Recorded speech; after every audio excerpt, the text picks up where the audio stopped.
अच्छा पलक ये बताओ कि जो द्रोणाचार्य एकलव्य का अंगूठा कटवाएन, लोग कहलेन कि द्रोणाचार्य ब्राह्मण रहलेन और ब्राह्मण हमेशा से दलितन से नफरत करत आयल हैं। ए लिए ईर्ष्या और जलन बस कि कहीं दलित धनुर्विद्या सीख करके महान न बन जाए, ए लिए द्रोणाचार्य एकलव्य का अंगूठा कटवा लेलेन। कहाँ तक बात सही है? बिल्कुल नहीं, पूरी बात ही झूठी है। सच यह है कि ना ही तो एकलव्य गरीब रहल और ना ही एकलव्य वो थे दलित थे, ना गरीब थे ना दलित थे। उनके पिता जो थे एक राजा थे जिनका नाम था हिरण्यधनु, और हिरण्यधनु एक दुराचारी अत्याचारी राजा जरासंध के यहाँ सेनापति भी थे। उन्हीं के साथ मिलकर समाज पर अत्याचार दुराचार करते थे, और उनका ही बेटा था एकलव्य जो गुरु द्रोणाचार्य जी के यहाँ विद्या उनकी मर्जी के बिना लिया था, उनको बिना बताए। कहीं वो भी अपनी पिता की तरह समाज पर अत्याचार दुराचार न करने लगे, इसीलिए समाज की भलाई के लिए गुरु द्रोणाचार्य जी ने एकलव्य का अंगूठा कटवा लिया।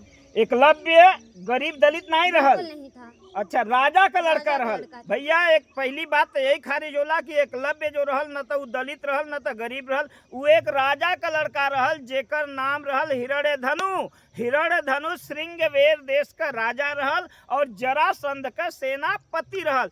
जरासंध जो एक अत्याचारी और दुराचारी राजा रहल, ए सबके मारे वाला कोई ब्राह्मण नहीं रहल। के मारे रहल? श्री कृष्ण जी भगवान श्री कृष्ण मारे रहलन जो एक शूद्र रहलन। तो भैया जो जरासंध और एकलव्य के पिता का गर्दन काट देलन, वो कोई ब्राह्मण नहीं रहले, शूद्र रहले। और एक जरासंध जो अत्याचारी दुराचारी का राजा रहल, अगर जो एकरे राज में कहीं एकलव्य भी धनुर्विद्या सीख करके ओकर साथ दे, जैसे ओकर बाप भी ओकर साथ देत रहल, तो एकलव्य भी ओकर साथ देत न।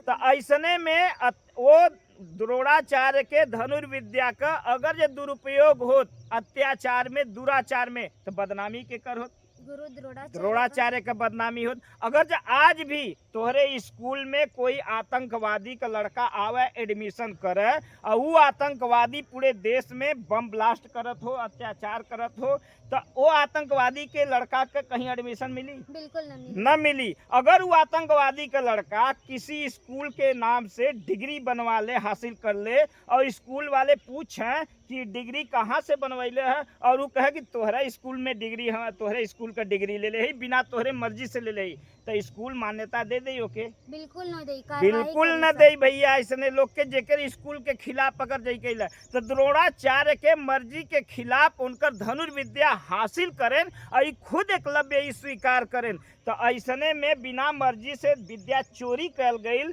तो द्रोणाचार्य जो अंगूठा काटे नहीं रहलन, काटे नहीं रहलन, एकलव्य के आदेश देले रहलन कि अगर ये हमार विद्या हमरे मर्जी के खिलाफ हासिल भइल तो हमें गुरु दक्षिणा के रूप में अंगूठा चाहिए। तो अगर ये गलती एकलव्य का नहीं रहल, तो अंगूठा खुद काटे कि द्रोणाचार्य काटे? उसकी गलती खुद ही थी, खुद ही थी। एकलव्य खुद ही अपने हाथ से अपना अंगूठा काटा। अगर एकलव्य की गलती नहीं थी तो मना कर देता कि मैंने अपने दम पे हासिल किया है, इसमें आपकी कोई योगदान नहीं है। लेकिन उसने स्वीकार किया कि ये विद्या आपकी है, आपकी मर्जी के खिलाफ हमने हासिल की है, इसलिए द्रोणाचार्य के आदेश पर कि कहीं इस विद्या का दुरुपयोग, जैसे इसका पिता जरासंध और हिरण्यधनु अत्याचार दुराचार कर रहे हैं, कहीं द्रोणाचार्य की विद्या का भी अत्याचार दुराचार में प्रयोग न हो, इसलिए द्रोणाचार्य ने उसका अंगूठा कटवाया, न कि दलित और गरीब होने के कारण। तो ये देश में भ्रम न फैलाएं कि ब्राह्मण दलितों के दुश्मन थे। ब्राह्मण तो आज तक राजा हुए ही नहीं, और जितने भी ये सब इनके गर्दन काटे गए, वो भगवान श्री कृष्ण ने सबसे ज्यादा राक्षसों के, अत्याचारियों के, दुराचारियों के उस समय गर्दन काटे, कटवाए, मारे और मरवाए। जय मजदूर, जय किसान, जय जय हिंद।